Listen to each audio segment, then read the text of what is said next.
ایک شخص حضور کی خدمت میں حاضر ہوا اور اس نے حضور سے کہا کثیر العیال ہوں، ذرائع آمدنی بہت تھوڑے ہیں، تو میرے لیے کوئی دعا کیجئے، کوئی مجھے نسخہ بتائیے۔ تو آقا کریم نے اس کو جو نسخہ بتایا سنا، فرمایا جب گھر جائے تو گھر والوں کو السلام علیکم کہہ دیا کرو۔ یہ کتنا سوکھا نسخہ ہے اور کتنا اچھا وظیفہ ہے، گھر والے بھی خوش، اللہ رسول بھی خوش۔ اس کے بعد ایک مرتبہ سورہ اخلاص پڑھ لیا کرو، غربت توڑ نسخہ۔ جب بھی گھر جاؤ السلام علیکم، اس کے بعد ایک مرتبہ سورہ اخلاص۔ وہ کہتے ہیں میں عمل شروع کر دیا، گھر جاتا السلام علیکم، اس کے بعد السلام علیکم کے بعد میں سورہ اخلاص ایک بار پڑھ دیتا۔ اس عمل کی برکت سے میں نے تو امیر ہونا ہی ہونا تھا، میرے ہمسائے بھی امیر ہو گئے، میرے ہمسائے بھی امیر ہو گئے۔ تو قرآن کو اپنی زندگی میں بسا لو، قرآن کو شامل کر لو، دنیا بھی سنورے گی، قبر بھی سنورے گی، نزا کا عالم بھی سنورے گا، حشر میں بھی اجالے ہوں کہ جنت کی بہاریں بھی نصیب ہوں اور رسول اللہ کا ساتھ نصیب ہوگا۔ تو اس کتاب سے جڑو، اس کو ورق ورق پڑھو، اس کو حرف حرف پڑھو، اس کو رکوع رکوع پڑھو، اس کا ایک ایک آیت ممکن ہو تو ایک ایک آیت روز پڑھ لو، اور اس کو ترجمے اور تفسیر کے ساتھ، توضیح کے ساتھ، شان نزول کے ساتھ اس کتاب اللہ کی تلاوت کا معمول بناؤ۔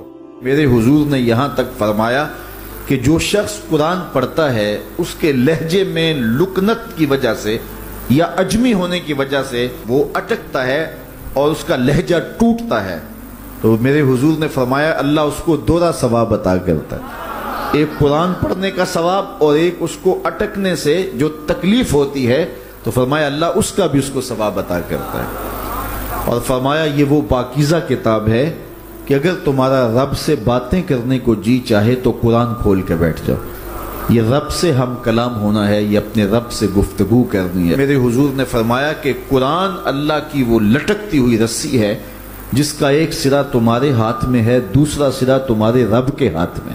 تو خوش نصیب ہیں وہ لوگ جو اس کتاب کے ساتھ جڑ جاتے ہیں، اور وہ دھرتی، وہ مقام، وہ جگہیں فیروز بخت ہیں کہ جہاں قرآن مجید کی تلاوت ہوتی ہے۔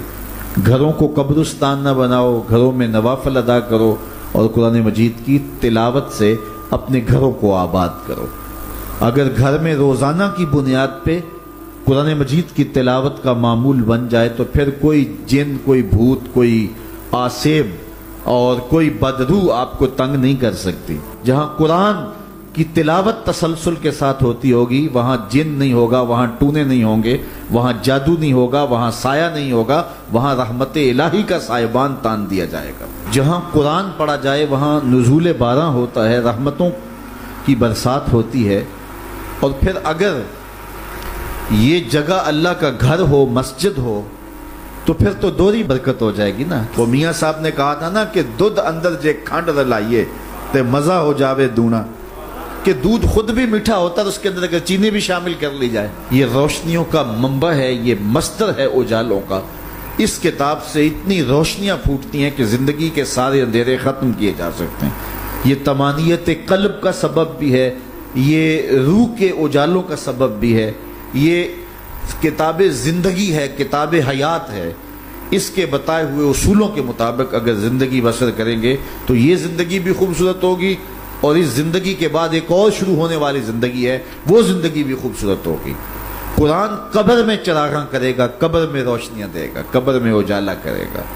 اس کتاب کے اندر ایسے ایسے شفا کے نسخے رکھے گئے ہیں کہ ہماری زندگی کے روز مرہ مسائل کا حل ہے۔